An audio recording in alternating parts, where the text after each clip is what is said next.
Arsenal, Thierry Henry. Henry showed up at Arsenal after a failed spell at Juventus, where he was stuck on the wing and barely scored. Then Arsène Wenger looked at him and said, "Nah, you're not a winger, you're a striker." That decision basically rewrote Arsenal history. Henry played 376 games and scored 228 goals. That's more than anyone else in Arsenal's history. He won the Golden Boot 4 times, and in 2004, he led the famous Invincibles to a title without losing a single league game. Not bad for a guy Juventus didn't know how to use. The numbers weren't just empty stats either. 2 FA Cups, 2 Premier League titles, endless highlight reels. And he made it all look effortless. When Arsenal moved to the Emirates in 2006, his statue was the first one built outside the stadium. And of course, who could forget the infamous handball against Ireland in 2009? A moment that made him a hero in France, but a villain everywhere else. And just when you thought the story was over, he came back in 2012 for a short loan and scored his final Arsenal goal against Sunderland. It was like a superhero cameo, brief, dramatic, unforgettable. Aston Villa, Paul McGrath. McGrath's career was supposed to be over before it really began. Manchester United wrote him off, his knees were gone, and he had personal battles with alcohol. Aston Villa took a gamble on him at nearly 30 years old. What followed was 327 games of pure class. Villa fans called him God, which tells you everything about how much he meant to the club. He won 2 League Cups in 1994 and 1996, but the real trophy was his consistency. He played through arthritis like it was a minor inconvenience, and he did it while barely training because his knees couldn't handle it, yet still won Professional Footballers Association Player of the Year in 1993 as a defender. Bournemouth, Steve Fletcher. Fletcher was basically Bournemouth's furniture. He racked up 726 appearances, the most in club history, over 2 decades of service. He wasn't the flashiest striker, but he was the guy who showed up when the club needed him most. He dragged Bournemouth through financial crises, stuck around when they dropped down the leagues, and gave fans something to cling to when survival was the only goal. He didn't have Premier League quality, but he had loyalty that money can't buy, and for Bournemouth, that meant everything. Brentford, Jim Towers. In the 1950s, Brentford were tiny compared to today's Premier League status, but Jim Towers turned them into something to shout about. He played from 1954 to 1961 and scored 163 goals, still a club record. He wasn't some celebrity footballer. He was an old-school forward who worked a job by day and scored goals by night. Fans loved him because he was one of them, just better at kicking a ball into the net. Towers was consistent, relentless, and unstoppable in an era when pitches looked like cabbage fields.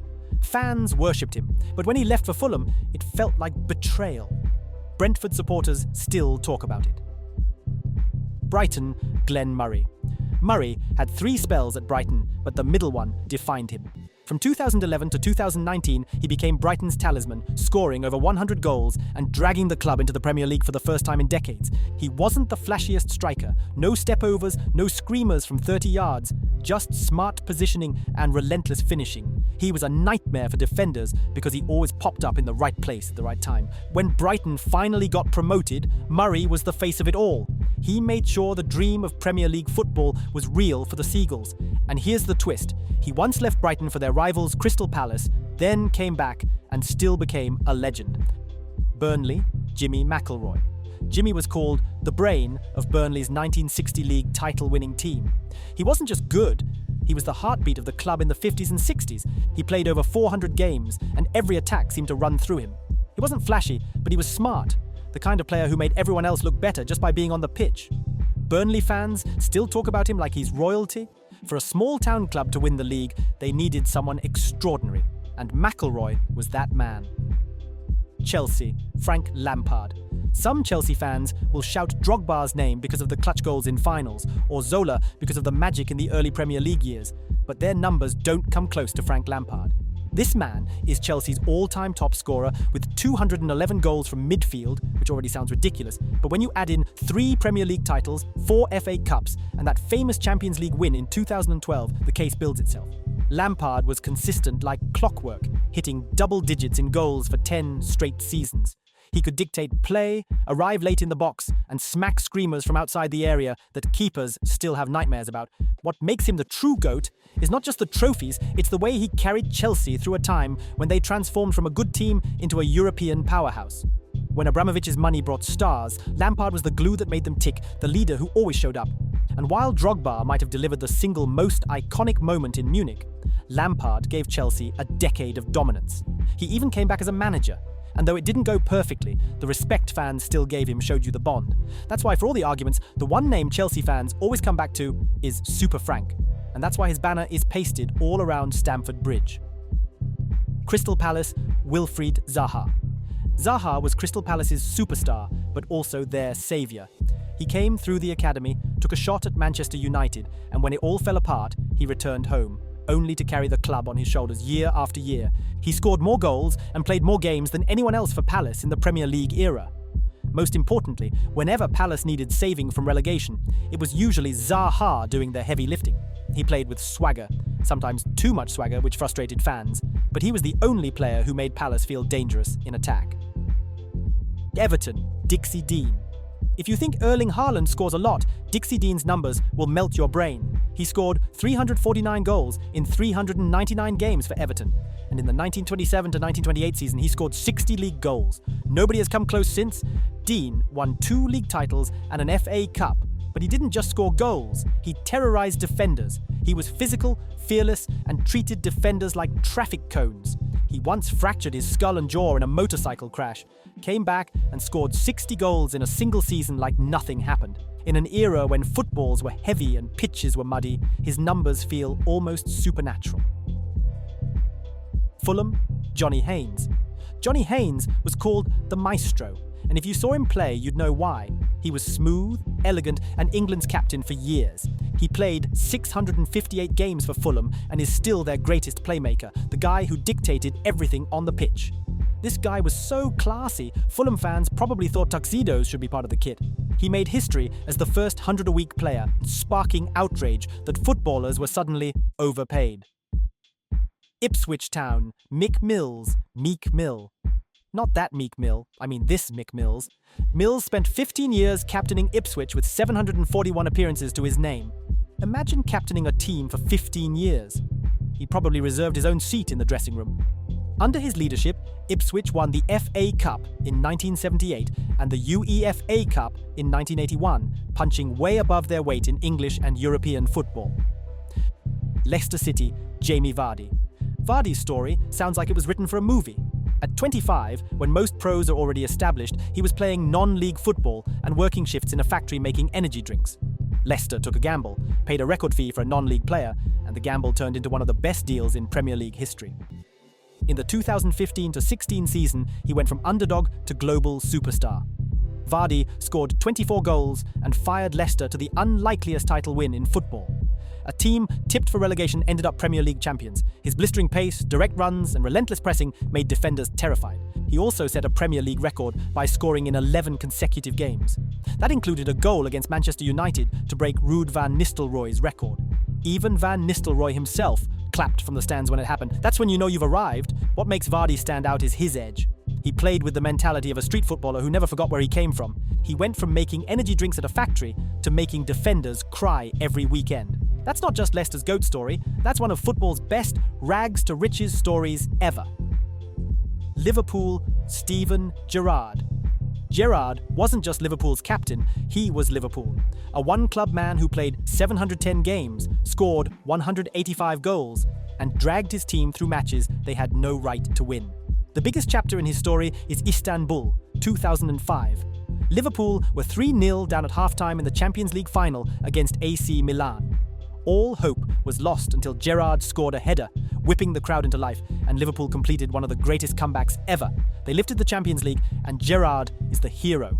He also won FA Cups, including that insane final in 2006, where he scored from 35 yards in stoppage time against West Ham. They call it the Gerrard Final because it was literally his willpower that saved them. But here's the twist in his story. He never won the Premier League. Liverpool came close, but the one moment people can't forget is that slip against Chelsea in 2014, the nightmare that cost Liverpool the title. Still, nobody doubts his greatness. Manchester City, Sergio Aguero. Sergio Aguero is the man who changed Manchester City forever. He scored 260 goals, won 5 Premier League titles, and became their all-time top scorer. And here's the crime. Despite 260 goals and one of the most iconic moments in football, he never even got a Ballon d'Or nomination. But there's one moment that defines him more than any stat. May 13th, 2012. Last game of the season, City needed to beat QPR to win their first Premier League title. It's 2-2 in stoppage time. United fans are already celebrating. Then Aguero scores that goal. 93 minutes and 20 seconds on the clock. He rips off his shirt, the Etihad explodes, and City's history is rewritten. That single kick of the ball made him immortal. Even United fans remember exactly where they were that day, probably crying into their beer. Beyond that one goal, Aguero was a machine. Poacher, dribbler, finisher, he had everything. Defenders hated marking him because he was short, stocky, and impossible to knock off the ball. For a decade, he carried City's attack. When you think about their rise from noisy neighbours to global powerhouse, Aguero is the face of it. Manchester United, Ryan Giggs. Rooney, Cristiano Ronaldo, or Ryan Giggs? That's tough for every United fan, but the real GOAT of the club is Ryan Giggs. And here's why. He wasn't just part of United's history, he was there shaping it from start to finish. Giggs made his debut as a 17-year-old in 1991 and didn't hang up his boots until 2014, which means his career literally spans the entire Premier League era. That's 963 appearances, the most in the club's history, and 13 league titles. No player has more. He's the most decorated British footballer ever. While Ronaldo dazzled for 6 seasons and Rooney became United's all-time top scorer, Giggs was the one constant, the left winger who terrified fullbacks for 2 decades and kept evolving as the game changed around him. He wasn't just about longevity, he was about consistency. And he delivered in the biggest moments, like that iconic solo goal against Arsenal in the 1999 FA Cup semi-final that every United fan has replayed 1,000 times. His impact wasn't only about numbers, though the stats are insane. 162 assists in the Premier League, the most ever, plus goals in 23 straight league seasons, a record that still stands. He was also the ultimate symbol of Sir Alex Ferguson's dynasty, embodying what it meant to come through the class of '92 and then carry that winning mentality until the very end. Fans saw Ronaldo leave, they saw Rooney's form dip, but Giggs was always there, still pulling on the shirt, still winning titles. Even in his late 30s, he reinvented himself as a central midfielder, proving his football IQ matched his dribbling from the early years. So when you line up the candidates, Giggs edges it because he gave United not just goals and assists, but decades of dominance, setting standards no one else has matched. And let's be real, no player at the moment would match his longevity in a single club. I know you've got an opinion already. Don't just yell at the screen, put it in the comments, and while you're at it, subscribe so you don't miss the next story. Newcastle United, Alan Shearer. Alan Shearer is the Premier League's all-time top scorer with 260 goals, and 206 of them came for his boyhood club, Newcastle. He turned down moves to Manchester United because he wanted to play for Newcastle, and the fans worshipped him for it. He never won a Premier League title with them, but that didn't matter. He was theirs. Nottingham Forest, John Robertson. John Robertson doesn't look like your typical football goat. He was stocky, not flashy, and looked more like a milkman than a winger. But under Brian Clough, he was a genius. He played a key role in Nottingham Forest's 2 European Cup wins in 1979 and 1980. Every big Forest attack went through him. He wasn't about stepovers or tricks, just pure football intelligence. Sheffield United, Tony Currie. Currie was all about flair. He played 313 games, scored 54 goals, and lit up Bramall Lane in the 70s with his dribbling and creativity. Fans loved him because he played with swagger. Even opposition supporters would clap when he pulled off something outrageous. That's rare. He turned down Manchester United and Chelsea to stay at Southampton, loyal, but some say it cost him greatness. Southampton, Matt Le Tissier. Matt Le Tissier is Southampton's ultimate cult hero. He scored over 100 Premier League goals, all for one club, and barely any of them were normal. Long-range screamers, volleys, chips. In fact, his highlight reel looks like it was made for YouTube before YouTube even existed. He wasn't the fittest player, but he had magic in his boots. Tottenham, Harry Kane. Harry Kane carried Tottenham for nearly a decade. Over 280 goals, England's all-time record scorer, and the definition of consistency. And here's the crazy thing. He did it all without winning a trophy. Year after year, he was Spurs' best player, their main striker, and sometimes their best midfielder too when he dropped deep. He scored every type of goal you can think of: headers, long shots, penalties, tap-ins, and he did it against everyone. Arsenal fans dreaded North London derbies because Kane always showed up.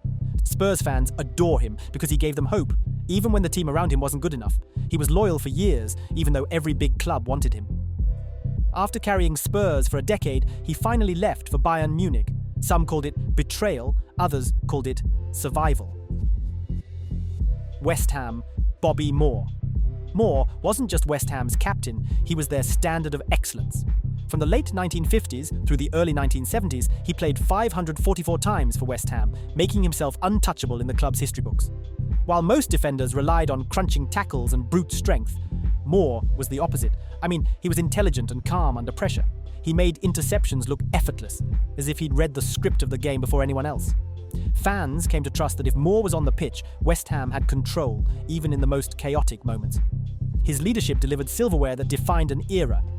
He guided West Ham to their first FA Cup in 1964, and followed that up with the Cup Winners' Cup in 1965, taking the club to European glory. Those trophies were built on Moore's ability to organise the team and set the tone with his composure.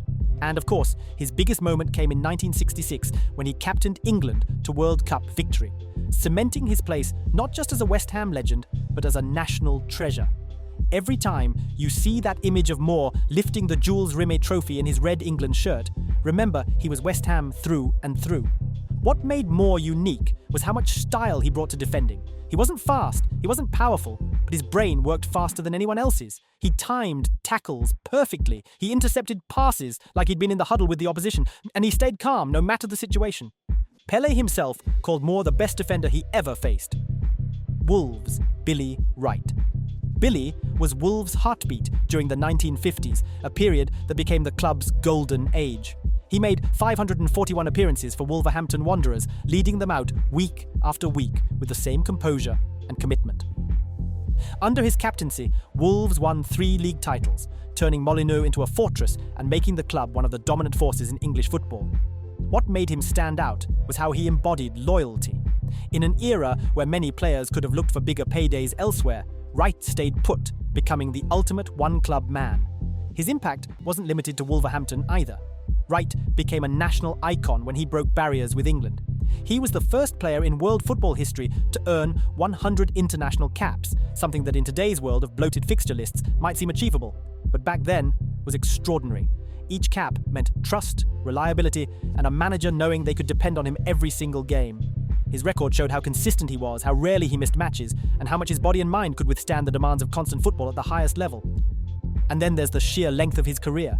When people joke that he started in black and white and finished in colour, it isn't far from the truth. His career stretched across a period of change in English football, yet he remained constant, reliable, and always on the team sheet. Every club has its legend, but who's your favourite? Drop it in the comments and let's debate it out. And hey, if you're enjoying these stories, make sure to hit subscribe so you don't miss the next one.